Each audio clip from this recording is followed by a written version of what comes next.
And I actually I have made many Keurigs coffees in my time at studios and whatnot. Sure. But I love telling people, if the average person who might not even care about coffee specifically, but I say, hey, if you're gonna actually be at home and instead of brewing it with a regular Mr. Coffee type pot with a filter, I always tell people you should just go buy the $20 Target, go to get a coffee Bodum, one of those, just a French press, and you'll be so happy. And they're like, really? French press? I'm like, yeah. It's funny how that's not as common, because we always put a French press on our rider.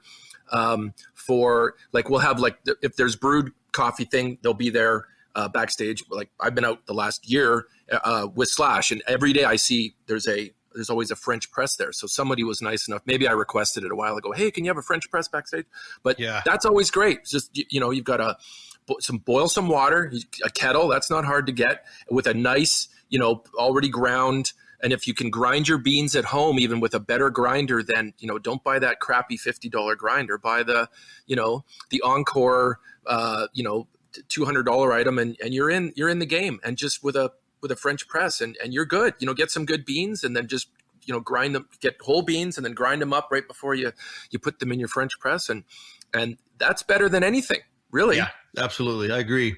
It's definitely. I need to do that on our rider, because we just have a juicer on there right now. You just gave me a good tip for the next tour.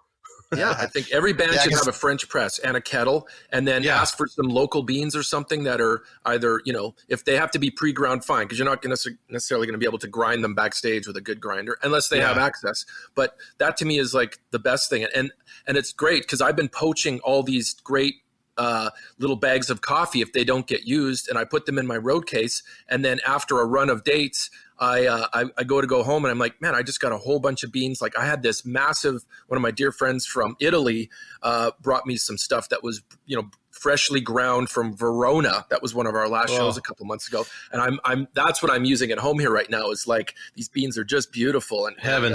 So rich and just flavorful. And so I'm at home here, and I'm just French pressing. That's it. I'm just having my own party at home here. And I haven't had to actually go down the street to any of the my favorite, local coffee shops, because I've been just brewing coffee at home. Yeah. Actually trying to change from, because I've been around the world, as are you, in all these places. I know, Brent Donnell, you've already been to 3 places today. I get it, but I'm kind of digging it home. I'm absolutely caffeinated. And actually, the funny part is, Ray, you were mentioning Maxwell House. Jacksonville is the home of Maxwell House. Amazing. So how about that? So there's all that going on. And the guys that I was with today were like, hey, we got to try to get you a tour over at Maxwell House. And I'm like, all right, well, then let's just add that to the list, I guess, of things to do. You're putting Maxwell House in the Chemex and French press. Right. And which is crazy. Thanks for stopping by, friends, to the Brenton on Tour podcast channel on YouTube. Coffee, music, travel, life, all of those things. One page, lots of guests, lots of chatter. We talk about all of it. If you like it, subscribe, hit the thumbs up button, leave a comment. I'll get back to you. Thanks, friends. See you next time.